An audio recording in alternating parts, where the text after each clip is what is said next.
and that's actually going to cause relaxation of the bladder. Okay? If you innervate the sympathetic nervous system, you block the parasympathetic nervous system, right? And when you do that, this is actually going to cause these two to contract. Okay? So when these two contract, it's actually going to close off. So the internal and external sphincter contract, it actually closes off the ability for urine to come down. So this relaxes so you can actually hold more urine, and these contract so urine doesn't come out. All right? Now, the opposite happens when the sympathetic nervous system takes over. The parasympathetic nervous system. When the parasympathetic nervous system takes over, what happens, the beta cells are innervated, and actually the muscarinic receptors are innervated. And that actually causes contraction of the detrusor muscle. And it causes relaxation of the internal and external sphincter. So if you have internal and external sphincter relaxation and contraction, you're going to have urine to expel. Okay? If you have contraction and relaxation, urine is going to stay in. Does that make sense? Yeah. Okay. Now I think that's all I really wanted to tell you from this PowerPoint. So reflex arch is required for matriculation, which is a fancy way of saying urination. It's stimulated by the mechanoreceptors from stretching. If your bladder has to actually be full and stretched, okay? Bladder fullness is sensed. Impulses are sent to the sacral level of the spinal cord, and the spinal cord is involved in innervating. The urinary center in the brain is the pons. That's also involved in it. You have the spinal nerves that are also involved. The spinal nerves below S1 also innervate the bladder. That's why if you have a obstruction and actually compression of those spinal nerves, you can actually have a atonic bladder, where the bladder doesn't contract, where it doesn't receive impulses from the spinal cord. Okay. When the bladder accumulates 250 to 300 mLs of urine, the bladder contracts and the internal urethral sphincter relaxes from activation of the spinal reflex arch, and then you get urine. At the other time, the urge to void is felt.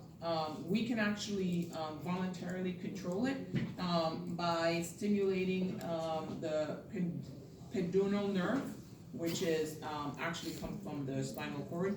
The pudendal nerve is actually our voluntary control of urine. Okay.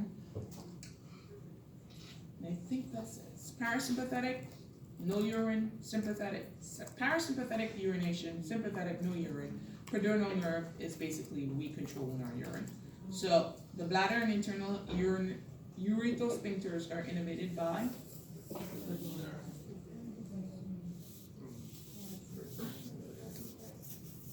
parasympathetic. it's right there on the bottom of the bladder. No, I don't try to look. Parasympathetic.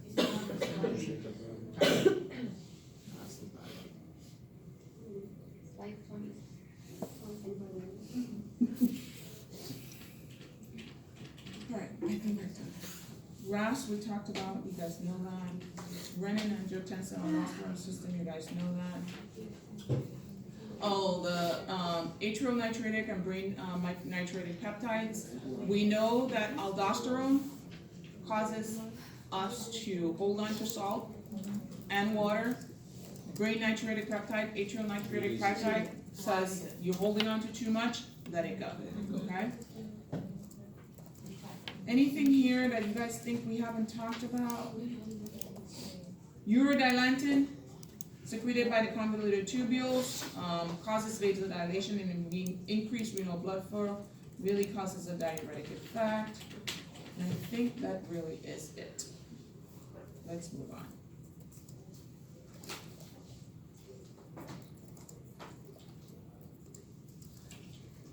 Please don't say I ran through this because you guys know I'm not going to test you on anything I didn't talk to you about. That was just basically the basis.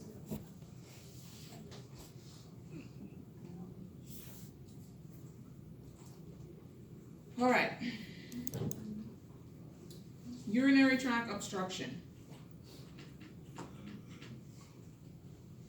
Who has urinary tract obstructions more often? Women and old people. Males.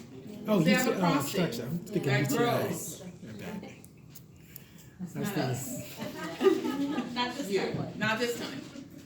Okay? Remember that the males have a prostate. The prostate grows, and the growing of the prostate can actually constrict the ureters, the urethra, and cause obstruction of urine. Okay? Depends on how big it is. Depends on how severe the obstruction can be. Okay?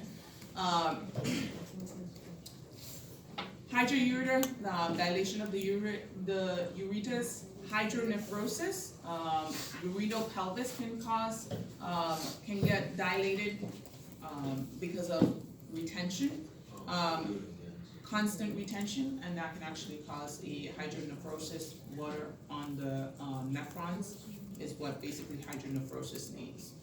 Urethral hydronephrosis, dilation of the ureters, and it's basically a hydronephrosis, but it's caused by ureters because of an obstruction in the ureters. Anything you see hydronephrosis just means water on the nephron. Okay. Tubular interstitial fibrosis.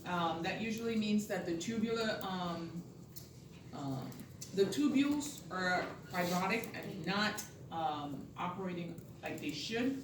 So the matrix is not allowing for exchange to occur appropriately, and you can actually have increased fluid or obstruction because of that.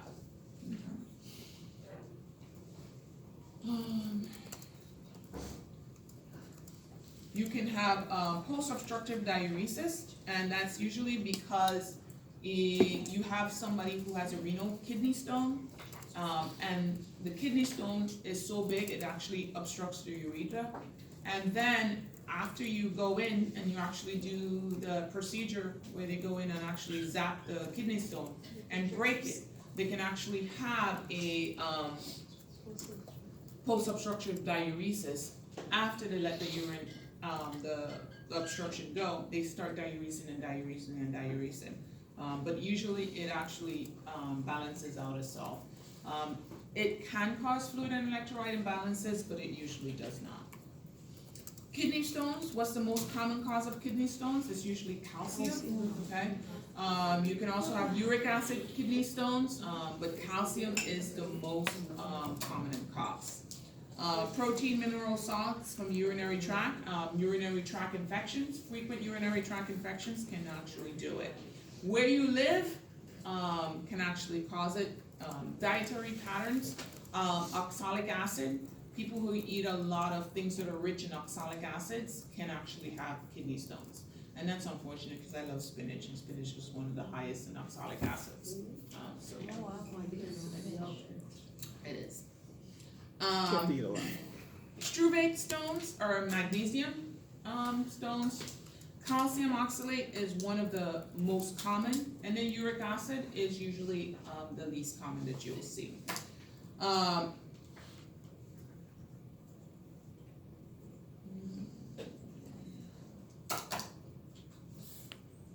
don't need you to know how they're formed.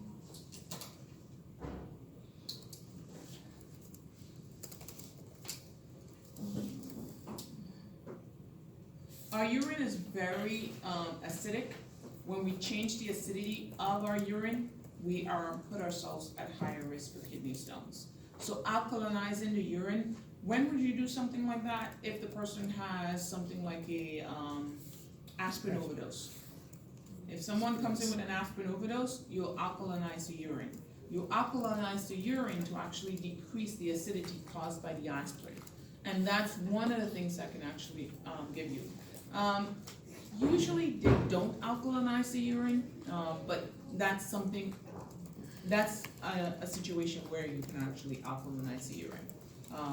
If you're gonna give someone a whole bunch of bicarb, you can actually alkalinize the urine and cause these things. But, so changing the acidity of the urine can actually cause more stones. Increased acidity in the urine causes uric acid stones, and all the other stones, potassium citrate, magnesium, how do you manifest when you know someone has kidney stones? It's usually colicky type pain, and colicky type pain just means that the pain comes and goes. And it usually comes and goes in really like waves, really strong pain that patients feel like they're having a baby. Most men say. I've actually heard a man say that he feels like having a baby, and I wanted to know how he knew that. Because he said, it feels worse than having a baby, and I'm like, well, how do you know that? At what time did you give birth? At what time did you give birth? But they said it's really bad. Adjusting the urine pH is basically something that you can do to prevent the urine stone formation. Removing whatever it is that's causing a lot of stones in the patients is something that you want to use to help. Neurogenic bladder. Who gets a neurogenic bladder? Someone with spinal cord injury. Overactive or hyperreflexive bladder is basically someone who can actually have a lot of parasympathetic innervation of the bladder and can actually get a lot of spasms of the bladder. Detrusor hyperreflexivity, uninhibited or reflex bladder, you can actually have, those are the people who have urinary urgencies. Okay? Hyporeflexia is usually people who have urinary retention.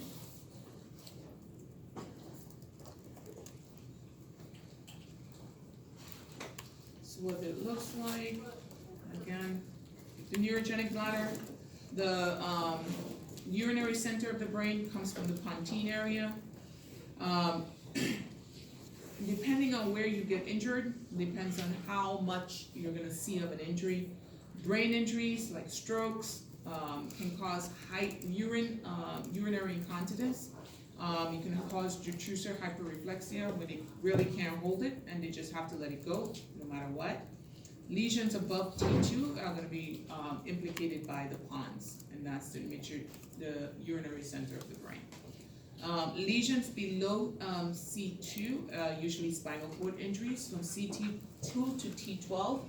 You can also have hyperreflexia, and it's actually because of innervations of the spinal cord. Below S1 usually is areflexia, and they usually have an atonic bladder, and they can also have retention or incontinence depending on what's going on. You'll see someone comes in with a spinal cord lesion, herniated disc. It'll be like an L3, L4, L5, and they'll tell you that they haven't gone to the bathroom in 24 hours, okay? They haven't gone to the bathroom in 24 hours because they're blocking innervation of the bladder from the spinal cord because of that lesion that's pressing on the spinal cord.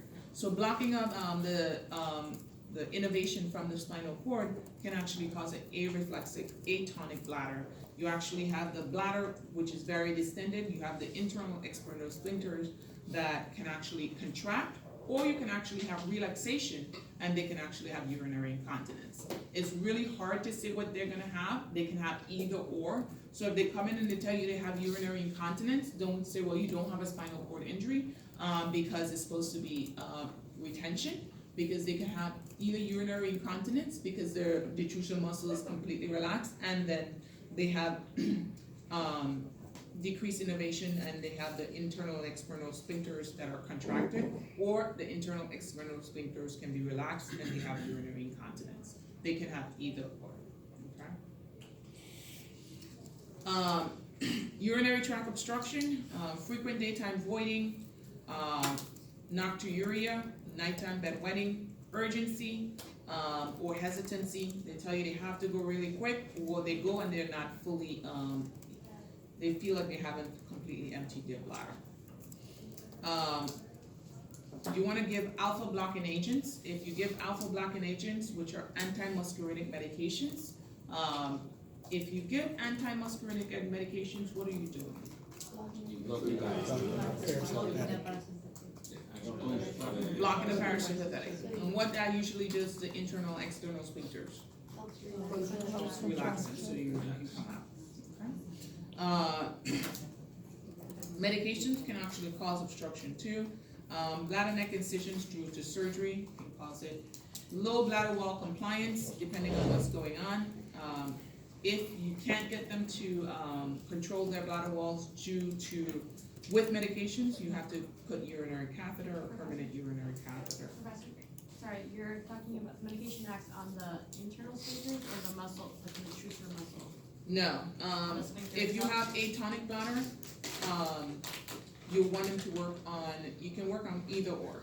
So you can work it on the detrusor or you can work it internal, external sphincter. Okay. But if you're doing alpha blockers usually work on the muscarinic blockers will work on the detrusor muscle. Right. Alpha blockers specifically will work on the internal and external sphincters because alpha receptors are there.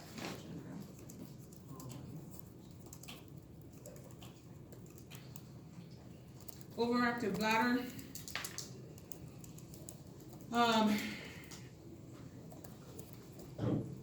Chronic syndrome of detrusor hyperactivity, urgency, urgent continence.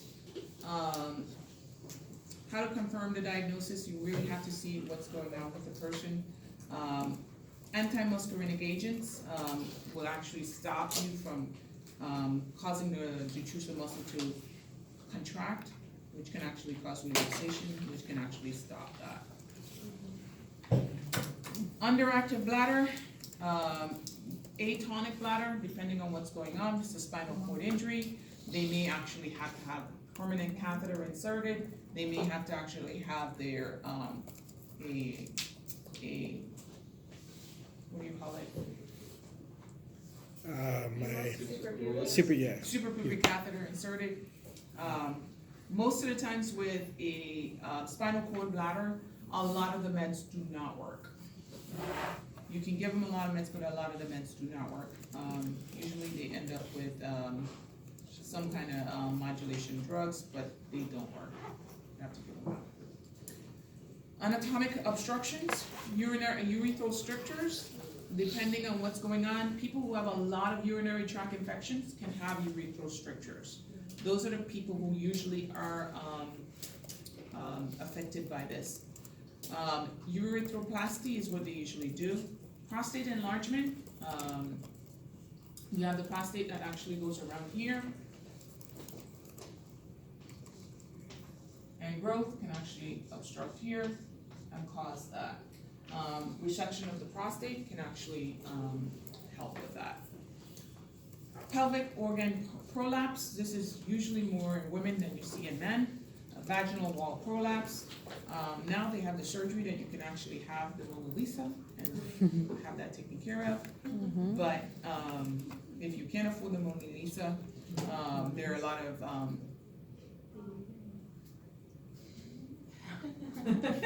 Yeah. you can do hormone replacement therapy to actually increase that. Renal tumors, renal cell carcinoma is the most common, and it affects the kidneys. Usually you'll see black blood in the urine. Usually the nephrons are messed up. Surgery, chemotherapy, radiation therapy. Bladder tumors are horrible. Yeah, very painful. They usually metastasize really bad. Patients with bladder tumors don't usually do very well. I'm not sure who would do arsenic, drink arsenic in their water, but that's one of the risk factors.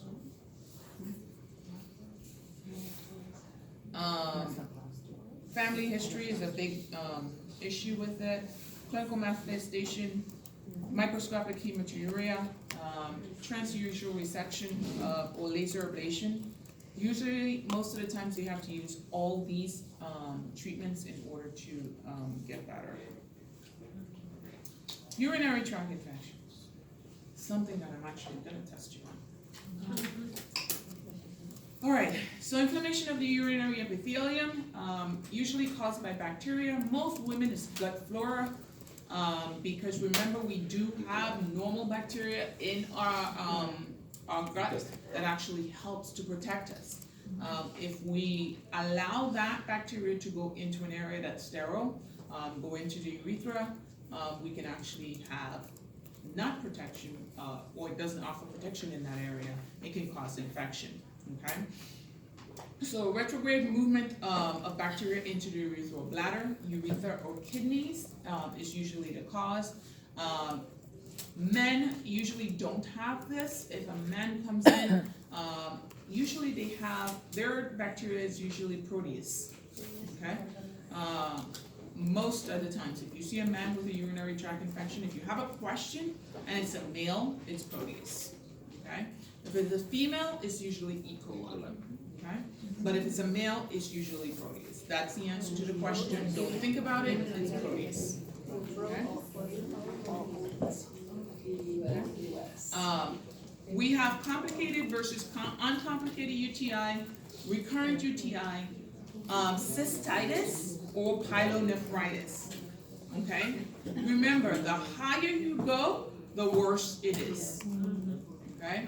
So if you're all the way up to the kidneys, you're gonna need longer treatment, and it's gonna be worse on the patient.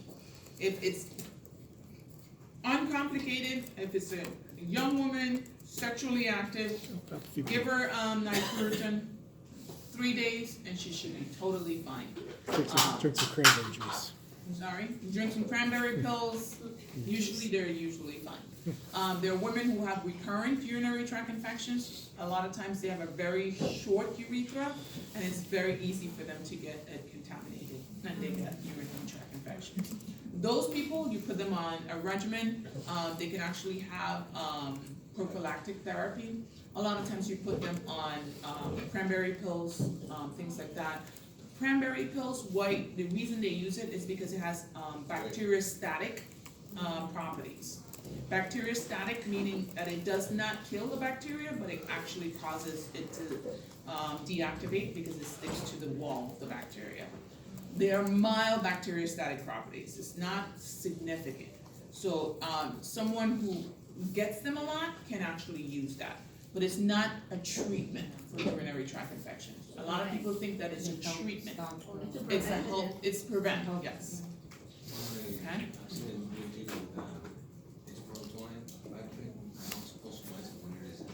Do you get over the counter? Oh, Yeah. Cranberry pills, yeah. Yes, you can get any of those. The complicated urinary tract infections are usually manifesting as symptoms in another organ. So you have the old lady that comes in, she had a stroke, and now she comes in super confused, and the left-sided weakness that she had that was actually improving is now completely worse. This is the symptoms of complicated urinary tract infection, okay? So they come in with urinary symptoms, and change in level of consciousness is just, by definition, complicated urinary tract infection, okay? So protective mechanisms. You want a low pH and high osmolarity in the area. Low pH, you don't want a high pH, you don't want a really alkaline urinary, you don't want a high alkaline area in the urinary tract. It can foster bacteria. Wash out the urethra during maturation. I don't know how you do that, but you tell the patient to pee after sex, especially if it's a woman. TAM horseful protein is a protein that's commonly found in the epithelial cells of the urinary tract, and it's actually supposed to be urinary protective. Secretions from the uroepithelium, which has some bactericidal effects, again, sticks to the bacterial wall. Urethrovesicular junction closes to prevent reflux of urine from the urethra and the kidneys. Women has some mucus secreting glands that can actually help. Men, they have a long urethra, which actually helps. And some Lewis blood groups, not sure what those are, but they're supposed to help. Most common pathogens, again, E. coli. fecal contamination. Staphylococcus can actually come because staph is from the skin, so you can see that. Virulence of uropathogens, the ability to invade and overwhelm the host. You can actually have urosepsis.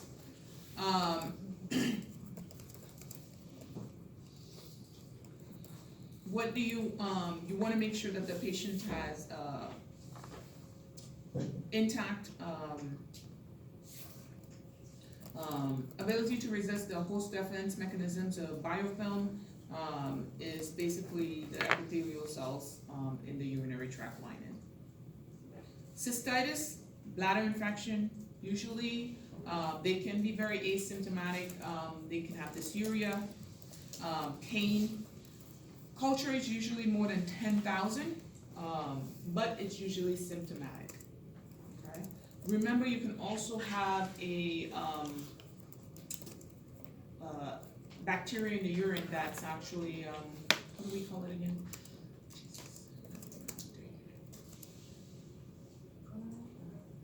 Colonization. Colonization, yes. But remember, colonization doesn't protect you. It actually can turn out to work against you sometimes, but you want to make sure that the patient you're treating has active symptoms and just doesn't have colonization of bacteria. Okay? Tell that to my neurosurgeons because they feel like your urine should have no white count, no low restorate, no nitrates before they take you to the OR. And if you have any, regardless if your culture is negative, they want you to treat it. Regardless if you have no symptoms, they want you to treat it. It's a constant fight. Urinary tract infections is usually bacteria and symptoms. Symptomatic bacteriuria. If you don't have symptomatic bacteriuria, it's not treating. Okay? You can have some WBCs and a negative culture. It's just colonization. Okay? If there's not an active infection, you don't treat. Usually patients with chronic Foley, they develop that. Yeah, well, chronic Foley's, remember, anytime you have an indwelling anything, you have a high risk of having infection. So those people with Foley's, a lot of times they're on antibiotics forever. They're on prophylactic treatments for the urinary tract infection, no matter what they usually have. Okay. Painful bladder symptoms or interstitial cystitis. You can actually have symptoms of cystitis that last longer than 6 weeks, but with negative urine cultures and no known cause. Okay. Treatment: oral and intravesical therapies, sacral nerve stimulation. Somebody said they have that?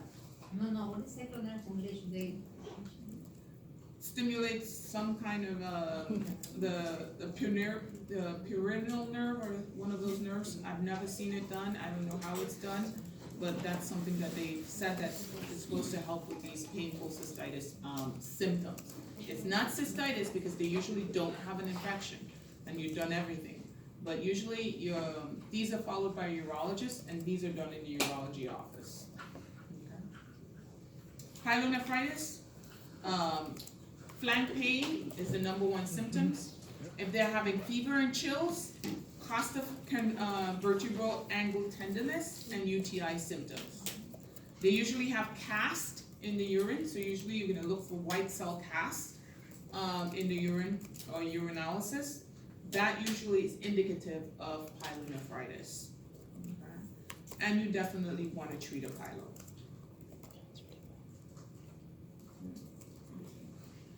Chronic pyelo, they occur a lot, especially with spinal cord injury patients who have indwelling catheters for a long period of time. Prolonged antibiotic therapy is what they usually do. Acute glomerulonephritis. This is inflammation of the glomerulus. And the glomerulus is where we do our filtration, okay?